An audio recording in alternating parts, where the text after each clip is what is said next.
I really see something that said, take a look at what happened.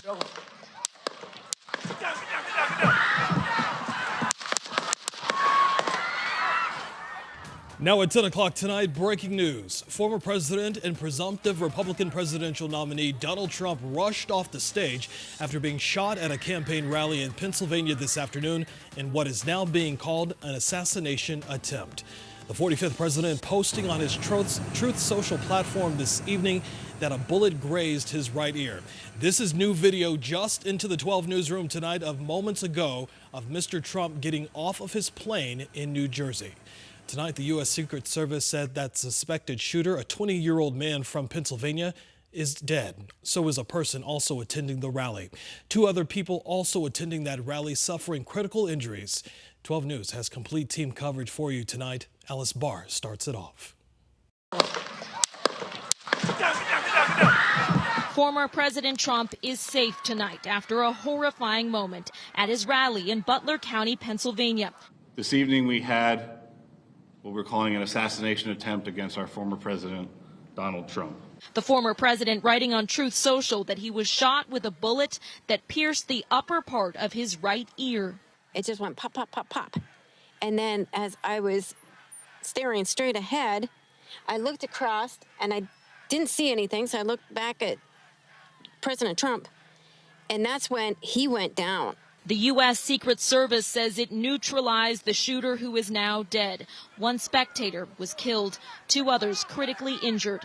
The Secret Service saying the shooter fired several shots from an elevated position outside the secured rally venue. The former president had just started speaking shortly after 6 when loud pops rang out. He reached for his ear and dropped to the platform behind the podium as Secret Service agents rushed the stage and surrounded him. Blood could be seen on his right ear running down his cheek toward his mouth, and he pumped his fist to the crowd as he was hustled to a waiting SUV. Former President Trump thanking law enforcement and offering condolences to the person who was killed and those injured. President Biden addressing the nation. There's no place in America for this kind of violence. It's sick. It's sick. It's one of the reasons why we have to unite this country. We cannot allow for this to be happening. We cannot be like this. As lawmakers and Americans from both sides of the aisle send prayers for healing and for peace. In Milwaukee, Alice Barr, NBC News. Tonight, local leaders here in Arizona on both sides of the political spectrum sharing their thoughts on the assassination attempt on former President Donald Trump. 12 News journalist Jade Cunningham continuing our team coverage tonight. There's shock and sadness. Well, I think I had the same reaction that other Americans do. You know, this is terrible when you see something like this. After the scene that unfolded in Pennsylvania Saturday. I just thank God that he's still alive. I am proud of President Trump, that he got up and he said fight, and he's a fighter. And so we're going to fight for him. Arizona's top Republican leaders speaking with 12 News, sharing their thoughts. Pinal County Sheriff and U.S. Senate candidate Mark Lamb calling for unity. This is an opportunity for us to say enough of the division. We've got to really come together and heal as a country. We cannot continue down this path. It is a dangerous path we are on. We can't continue down with it. And I hope that Republicans, Democrats, and independents alike will see this as an opportunity to come together and heal. His opponent and Senate candidate Carrie Lake saying we're living in dangerous times, but feels the unity behind Mr. Trump is stronger than ever. I saw those people behind him. They were in shock, and I'm willing to bet every single one of them would have jumped in front of that bullet to protect President Trump. Lake is expected to speak at the Republican National Convention Monday. I'm sure the security will be heightened now. I always look out for my safety, and we have security and security measures that we don't even talk about. But we're living in dangerous times. There's no doubt about that. Gina Swoboda, the chair of the Arizona Republican Party, is already in Milwaukee for the convention. Our delegation from Arizona is proud to be with him, proud to be here to represent our party and our state. And it is unsettling, is the smallest word I can use. It is concerning, but we're not afraid to be here to represent Arizona and our president. Her message echoing others with hopes to heal the nation's divisions. It is devastating to the country, and we need to pull together and remember who we are, and that we're all Americans. Jay Cunningham, 12 News. Hours after the shooting, supporters of former President Donald Trump gathering to pray for him and his recovery. A few dozen folks showing up at Wesley Bolin Plaza outside of the Arizona State Capitol to call for an end of what they say is violent rhetoric in political circles. Those in attendance say they were shocked to hear the news. Trump's a fighter. Trump's been fighting from day one, and first thing that comes to mind, the only way that they can take and not have him run as president is by assassination. Some supporters say they are looking forward to the former president's recovery and say they plan to attend upcoming rallies. Tonight, questions are remaining over security at today's rally. Earlier today, 12 News political journalist Bram Resnick got a chance to sit down with former Maricopa County Sheriff Paul Pinzone to learn more details about how law enforcement agencies secure high-profile political events. Given what you saw over, 7+ years as sheriff, are you surprised we are sitting here today talking about an apparent assassination attempt of a presidential candidate? I think the word I would choose is disappointed. And because of the business I've been in for so long, I don't know that much surprises us because we've become a nation where violence is something we're far too comfortable with. But it's heartbreaking. And anyone who feels differently really needs to take a look in the mirror and ask themselves who we want to be as a nation, because we should never see anyone in our world harmed, and to think that someone that is pursuing political office, been in political office, would face a circumstance like this it goes against everything that we should stand for as a nation. Now, as sheriff, you took part in planning for the highest level security events, Super Bowl, presidential visits, a World Series. Give us a sense of what that's like, especially when a president or former president comes to town. Well, some of those larger ones you're speaking of have so many different agencies from the federal level down involved that everyone has kind of a lane, but there's a high-level planning committee that looks at it from the inside out, from the outside in, and you try to identify every and any potential vulnerability, to include what intelligence you have, what blind spots you may have, and who is going to be responsible for what areas. But I would tell you one that was most defining really was the election and protecting big tech. And although it's much smaller scale, just the idea of what we were facing here in Arizona and understanding what the threat was to democracy, to people, to our vote, the complexities in planning for that was a lesson in sophistication on something that seemed like a small scale. So it takes a discipline and a commitment that you cannot take your eye off the ball at any given time, because once you do, there's a tragedy. And you're talking about protecting the Maricopa County Elections Department. Yes, sir. There.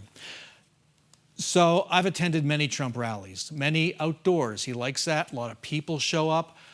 I always wondered, how can they protect a president or former president in this venue? Is that an impossible job? The environment absolutely complicates your ability to account for everything. But with that being said, the resources, at least in Arizona, and I would expect the same in Pennsylvania, this isn't meant to be a criticism, are vast when it comes to this situation. And it really is, you can never underestimate the possibility of where it could come from or how it could occur. And you have to check and double check. It's like being a carpenter, measure 3 times, cut once. So it is harder, but that's part of our nation. We shouldn't steer away from it because we say, gosh, it's too hard because of the threat. This is a free nation where we should celebrate peace and celebrate democracy and not fear violence, but prepare for it. So although it's complicated, I don't think that should mean that we steer away from doing it. Should we be fearing violence more now, given the climate? We should prepare for it more. And I'll use a personal example. I remember years ago, as a much younger person and detective, was involved in a case where I faced some death threats. And I remember a more savvy senior detective said to me, you have 2 choices. You can be prepared and still live a quality of life and be prepared for the possibility of harm, or you can give into it with fear, which means that person has already won, that circumstance has already won. So violence has become too much an inherent part of who we are as a society, and I think that is something that we should focus on changing. Everyone should. There is no justification for violence, but we cannot underestimate that it exists, and we must be prepared for it and be empowered by our preparation, not fearful. So it's a fluid situation. We're still learning what happened. What did you think about the preparation here? You had a shooter apparently 200 to 300 feet away, about a football field, from the president, former president, outside the security perimeter.